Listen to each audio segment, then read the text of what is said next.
Hi friends, ಎಲ್ರಿಗೂ welcome ಅಂತ ಹೇಳ್ತಾ ಇವತ್ತಿನ ಟಾಪಿಕಲ್ಲಿ ಪೊಲೀಸ್ ಉದ್ಯೋಗಾಕಾಂಕ್ಷಿಗಳಿಗೆ ಒಂದು ಗುಡ್ ನ್ಯೂಸನ್ನು ಕೊಟ್ಟಿದ್ದಾರೆ. ಸೊ ಏನಪ್ಪ ಅಂದರೆ, ಯಾವಾಗ ಧಾರವಾಡದಲ್ಲಿ ಒಂದು ಬೃಹತ್ತಾದ ಪ್ರತಿಭಟನೆ ನಡೀತೋ ಸರ್ಕಾರ ಒಂದು ರೀತಿಯಲ್ಲಿ ಎಚ್ಚೆತ್ಕೊಂಡಂತೆ ಕಾಣ್ತಾ ಇದೆ. ಸೊ ಅದರಿಂದಾಗಿ ಅವರು ಕೇಳಿದ್ದಂಥ 1 ತಿಂಗಳ ಕಾಲಾವಧಿಯಲ್ಲಿ ಸಾಕಷ್ಟು ಹುದ್ದೆಗಳನ್ನು ಭರ್ತಿ ಮಾಡ್ತೀವಿ ಅಂತ ಭರವಸೆ ಕೊಟ್ಟಿದ್ರಲ್ಲ, ಆ ಭರವಸೆಯನ್ನು ಈಡೇರಿಸೋದಕ್ಕೆ ಸರ್ಕಾರ ಮೊದಲ ಹೆಜ್ಜೆಗಳನ್ನು ಇಡ್ತಾ ಇದೆ. ಸೊ ಅದೇ ರೀತಿಯಾಗಿ ಪೊಲೀಸ್ ಇಲಾಖೆಯಲ್ಲೂ ಕೂಡ ಬೃಹತ್ ನೇಮಕಾತಿಯ ಬಗ್ಗೆ ಒಂದು ಸುಳಿವನ್ನು ಕೂಡ ಕೊಟ್ಟಿದೆ.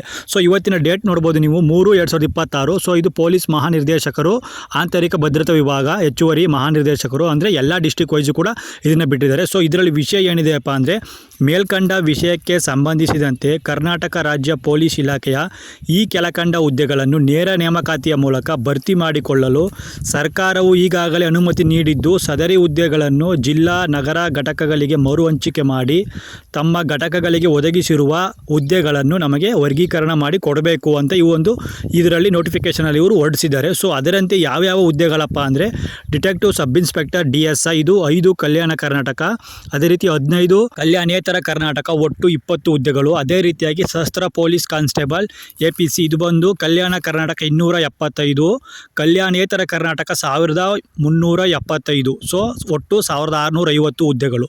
ಅದೇ ರೀತಿಯಾಗಿ ನಾಗರಿಕ ಪೊಲೀಸ್ ಕಾನ್ಸ್ಟೇಬಲ್ ಸಿವಿಲ್ ಇದು 610 ಹುದ್ದೆಗಳು ಬಂದು ಕಲ್ಯಾಣ ಕರ್ನಾಟಕ. ಅದೇ ರೀತಿ ಕಲ್ಯಾಣೇತರ ಕರ್ನಾಟಕದಲ್ಲಿ ಬಂದು 3500 ಹುದ್ದೆಗಳಿದೆ. ಒಟ್ಟು ಇದು 4110 ಹುದ್ದೆಗಳು, ಅಂದರೆ ಬೃಹತ್ ನೇಮಕಾತಿ ಆಯಿತು ಸಿವಿಲ್ಲು. ಸೊ ಅದೇ ರೀತಿಯಾಗಿ ರಿಸರ್ವ್ ಪೊಲೀಸ್ ಕಾನ್ಸ್ಟೇಬಲ್ KSRP ಇದು ಕಲ್ಯಾಣ ಕರ್ನಾಟಕನೇ 532 ಇದೆ. ಇನ್ನು ಕಲ್ಯಾಣೇತರ ಕರ್ನಾಟಕ ಬಂದರೆ 1500, ಇದು ಕೂಡ 2032, ಇದು ಕೂಡ ಬೃಹತ್ ನೇಮಕಾತಿ. ಒಟ್ಟು ಪೊಲೀಸ್ ಕಾನ್ಸ್ಟೇಬಲ್ KSISF ಬಂದು 364.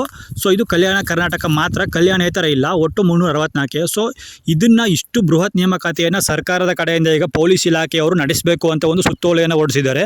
ಸೊ ಈ ಸುತ್ತೋಲೆಯ ಪ್ರಕಾರ ಏನಪ್ಪ ಅಂದರೆ, ಇದು ಸದ್ಯದಲ್ಲೇ ಮಾರ್ಚ್ ಎಂಡ್ ಆಗಿರ್ಬೋದು, ಏಪ್ರಿಲ್ ಮೊದಲ ವೀಕ್ನಲ್ಲಿ ನಿಮಗೆ ಬರ್ಬೋದು. ಸೊ ಇವರು ಹೇಳಿರ್ತಕ್ಕಂಥ ಪ್ರಕಾರ ಇದಕ್ಕಿಂತ ಮುಂಚೆ ಅವರು ಅಂದ್ಕೊಂಡಿದ್ರು 56% ಮೀಸಲಾತಿಯಲ್ಲಿ ಈ ಎಲ್ಲ ಹುದ್ದೆಗಳನ್ನು ಹೊರಡಿಸಬೇಕು ಅಂತ ಹೇಳಿದರು. ಆದರೆ ಈಗ ಸದ್ಯಕ್ಕೆ ಸರ್ಕಾರದ ಮುಂದಿರ್ತಕ್ಕಂಥ ಒಂದು ನೇಮಕಾತಿ ಏನಪ್ಪ ಅಂದರೆ 50% ಒಳಗಡೆ ಮಾಡಬೇಕು.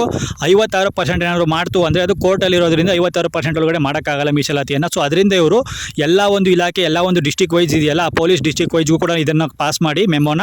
ಸೊ ಇದ್ರ ಮೂಲಕ ಏನು ಹೇಳ್ತಿದ್ದಾರೆ ಅಂದರೆ 50% ಒಳಗಡೆ ನೀವು ನೋಟಿಫಿಕೇಷನ್ನ ಮಾಡಬೇಕು.